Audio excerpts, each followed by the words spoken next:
the way, Mashoka Tensei. We're not here to talk about you. I don't care if Subaru and Rudius are actually boning. That doesn't matter to me. I'm only here to talk about what many consider to be the best Isekai on the market. That's right, I'm here to talk about the king himself, ReZero. Excuse me? Our story begins with our main man Subaru doing a little shopping at this store. After paying for his items, he walks out towards the road. Oh, I see where this is going. After giving his eyes a quick rub, because they're tired after he spent all day holed up in his room gaming, he then opens them to see that he's now in another world? Wait, what just happened? How did he get here? Did he fart or something? Silent but deadly? I love ReZero, but I wish they gave him an actual reason for being isekai'd. Or at least if there is one, we don't know it yet. Even Zenshu had the courtesy to have its protagonist die due to her dodgy clam. Was Trokun unavailable or something? Actually, I have heard reports that he was unwell at the time of filming for this episode. Fortunately, it was nothing serious, and he did make a speedy recovery. Anyway, after shouting his way to this other world, Subaru begins to take in his surroundings. Surprisingly, he's extremely nonchalant about the whole affair. In fact, he seems quite excited about being in an isekai fantasy world, reveling in this opportunity for a new life. See, he hasn't figured out yet that he's not in one of those run-of-the-mill seasonal isekais, but is instead in one of the best and most iconic in the genre. Don't worry, give him a few horrible deaths and he'll learn. This facet of his character does become more understandable though once you see his backstory in Season 2. I really appreciate this series doing something that many isekai don't by actually acknowledging the main character's previous life and the people that he's left behind. It perfectly explains why Subaru is the way that he is and what led to our boy becoming the eccentric shut-in that he is. It's done so well that I believe many people will be able to relate to Subaru's life before he isekai'd to this new world, without adding further tragedy to the consistent horrors of this story. As it turns out that both his parents were legitimately very kind and supportive of him. Whilst this first episode makes it clear that Subaru is actually quite happy to have been isekai'd, there were people that he left behind that truly loved him. And in turn, he loved them back. And sadly, he'll never be able to see them again, which does hit him, especially as he'll never be able to fix the bridge between them. They can never get closure with him and will never actually know what happened to their son. It's truthfully quite sad, and I appreciate that the show didn't shy away from that, as many other isekai seem to do. After trying to gather some information about this world, Subaru finds himself in some random back alley. He's not happy because his isekai life hasn't gotten off to the best of starts.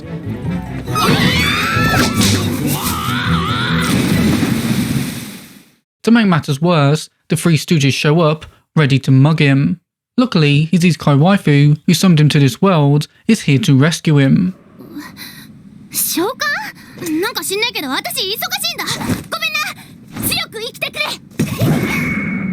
Oh, or maybe not. Also, can I just quickly say how good this anime looks?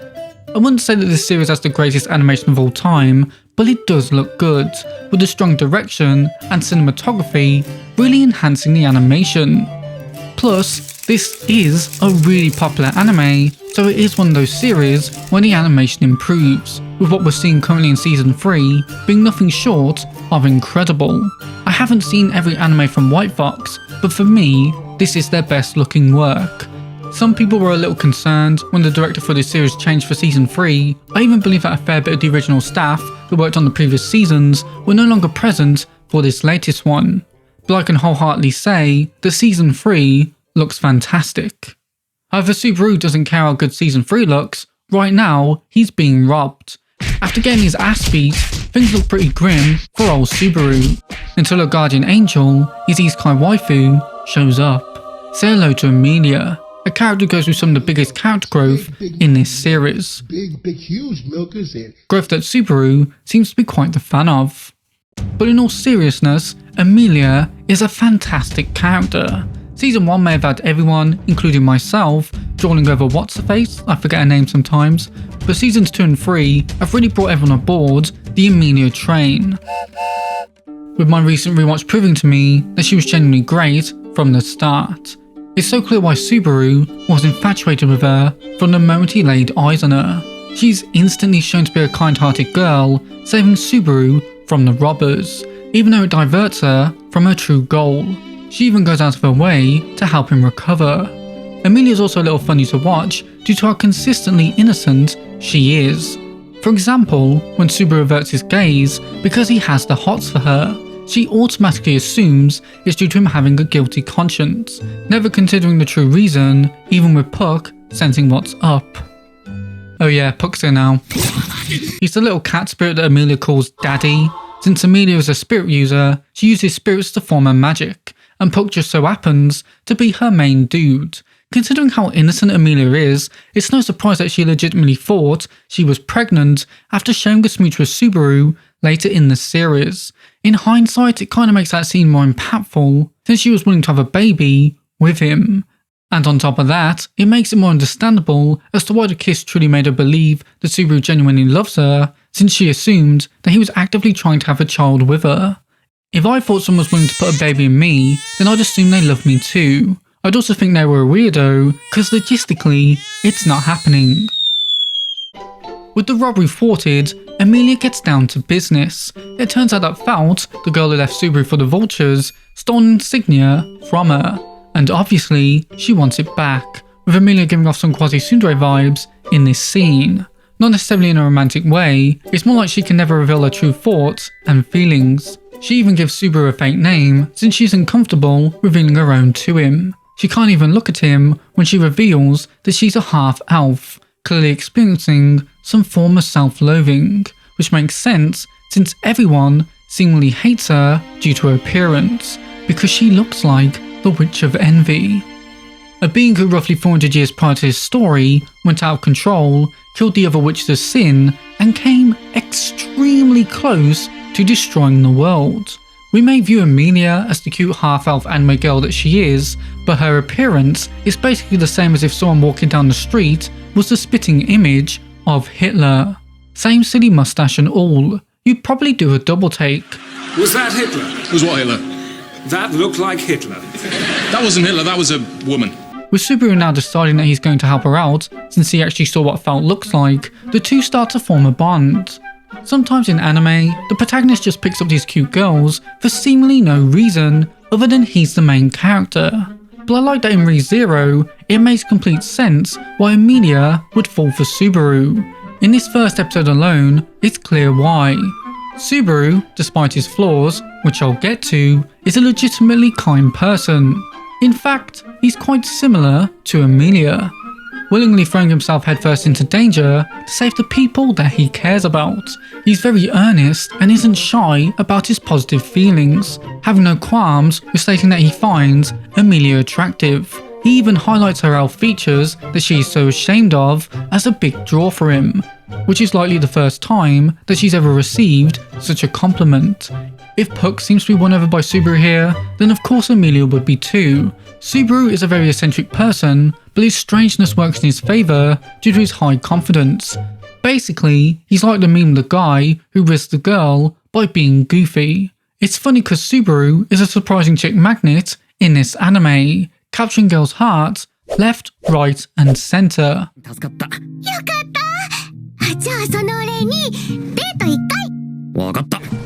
Oh wait a minute. That wait. Whoa, wait a minute. Wait. Bad. Wee woo.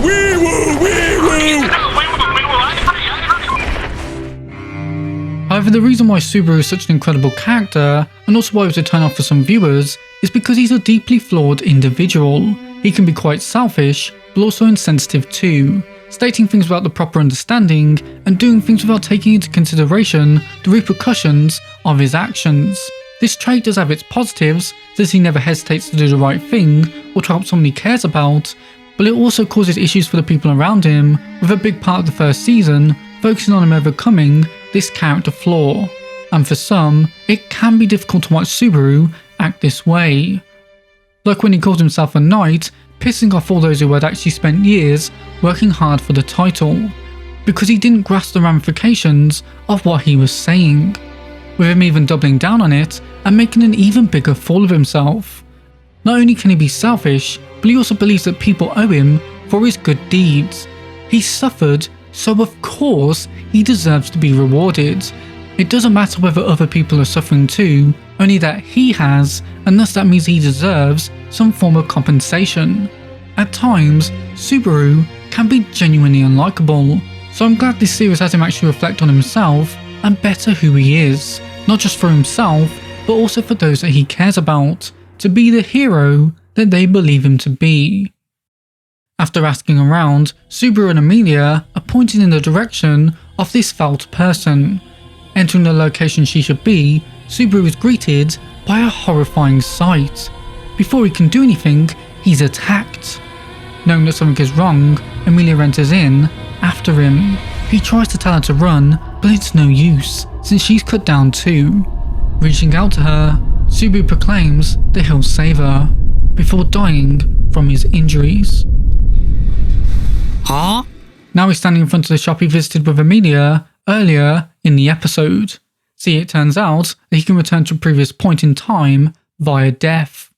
Essentially, this ability that he has is like checkpoints in a video game, with that checkpoint changing depending on how much progress he has made through the story. And sometimes, just like in a video game, you mess up and can't go back to an old save to fix something because a new save has already overwritten it. I really love how this show represents this ability, since Subaru despises returning by death, which of course he does. Dying sucks. I've seen a lot of people say they would just kill themselves over and over again until they became incredibly strong. But Subaru's reluctance to die feels so much more realistic, especially with how horrific some of his deaths are. Ah! The eyes! Those horrible big eyes! And those floppy ears! Ah! Ah! In other time loop stories, they don't really dwell on how the ability affects the person. They just have a montage of them failing over and over again until they get it right, or they even have some joke deaths. ReZero doesn't do that. Firstly, we follow Subaru through every loop. There's no quick cut montage of him failing over and over, no joke death where he falls down some stairs, no wheel with Subaru through every failure and success. And I love that this show really highlights the negative effect that looping has on his psyche. We see him become exhausted and burnt out as he continuously tries and fails to solve the problems in that specific loop. We see as his mind breaks after he keeps experiencing harrowing deaths, and how he tries to put on a brave face despite suffering immensely, with his confident and eccentric nature being a defense mechanism to hide his true pain, with the other characters picking up on that without saying a word. Emilia, at one point, even goes as far as to use her lap as a pillow for him in one episode to try and calm him down. I love this scene. And no, it's not because of this shot. I love it because it really deepens their relationship and deals with a character flaw that Subaru and the majority of the characters in this series have, which is attempted to deal with things by themselves. Not just because Emilia lightens the load on his shoulders by just being there, but because it's this exact act which ultimately changes what's-her-name's opinion of Subaru. I swear it will come to me. The one thing that Subaru needs to do in this loop to succeed, showing that it's not just what Subaru does in each loop that is important, but what he can get the supporting characters to do as well, with the voice acting by Yusuke Kobayashi being incredible in this scene. Both the dub and the sub for this anime are fantastic, but Subaru's Japanese voice actor is a real standout.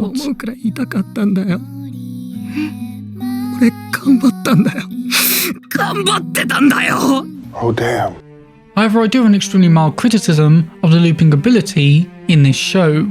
It's a very small issue compared to everything that this show does right, but sometimes I really wish Subaru hadn't reset, because it results in us losing these really great moments between characters.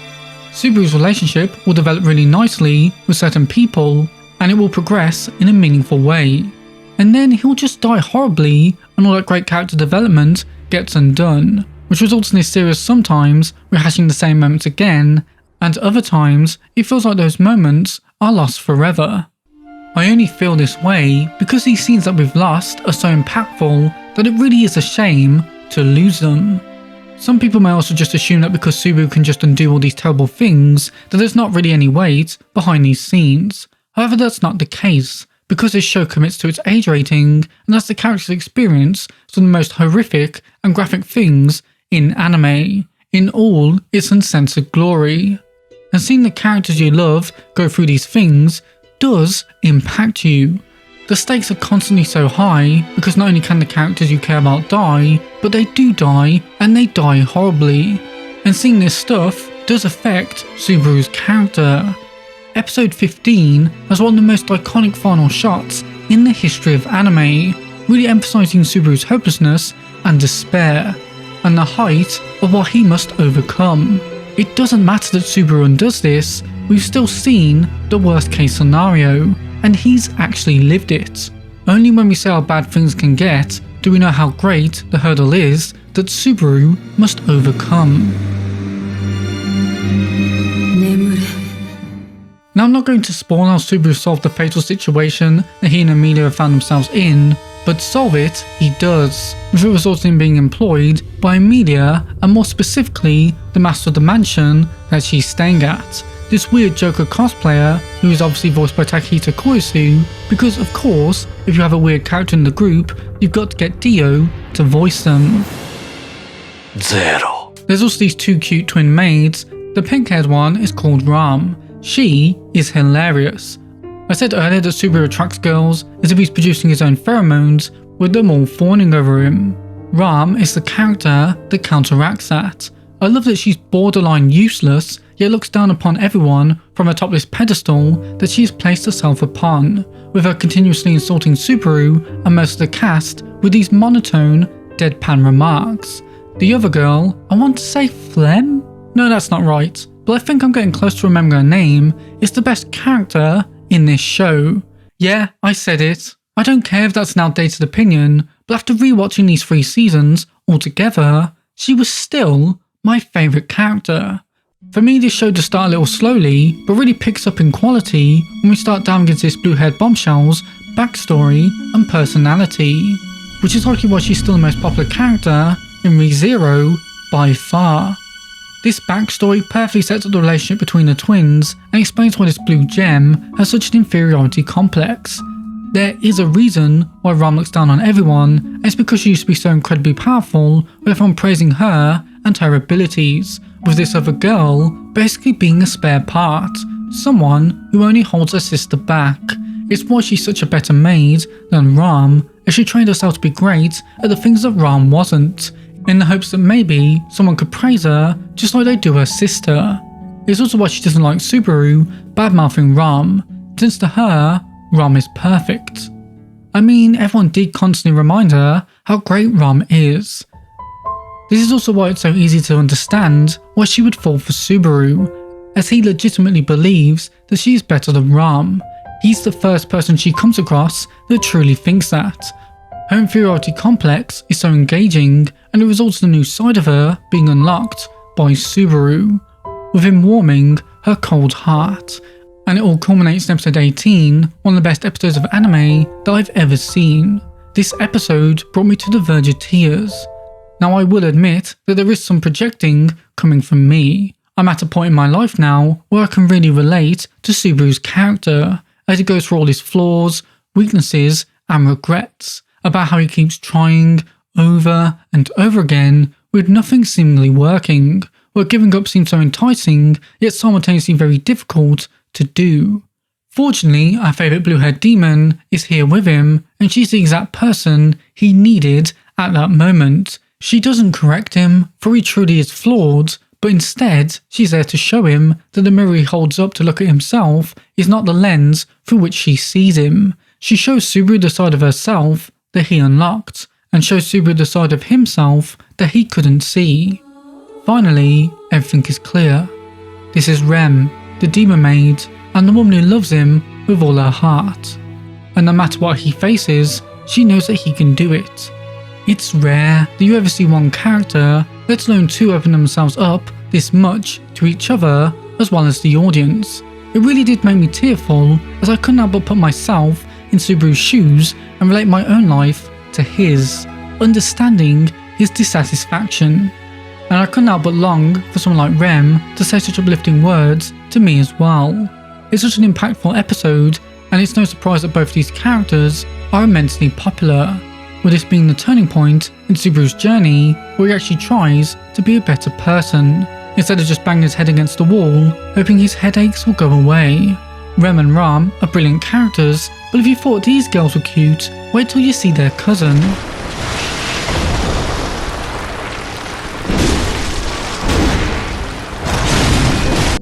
The other supporting characters in this show are excellent as well.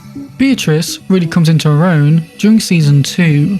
It was nice to see her so cheerful at the start of season 3 after being so miserable in the previous 2 seasons. Peter Goose is an extremely entertaining but also very tragic villain. Priscilla is borderline insane. I don't think she realises just how many people on the internet would jump at the opportunity to suck on those toes. Julius goes from being an enemy of Subaru's to his friend. Echidna is justifiably cocky, but is also often dumbfounded by Subaru being a stubborn dunce. She's more of a glass cannon than anything. Otto somehow becomes one of Subaru's closest friends. Garfield is far more than meets the eye, with him being a lot more tragic and understandable than you first thought, and Reinhardt is just extremely overpowered.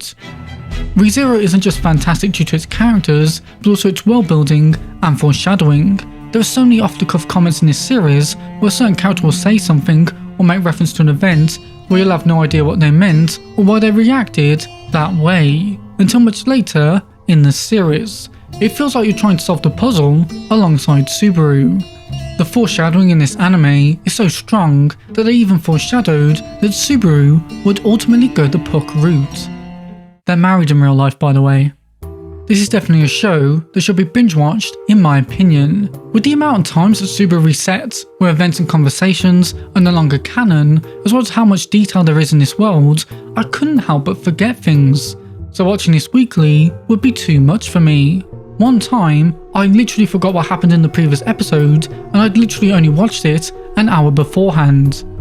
But honestly, that kinda sounds like a me problem more than anything. Sort of sounds like I have short-term memory loss. Maybe I should get that checked.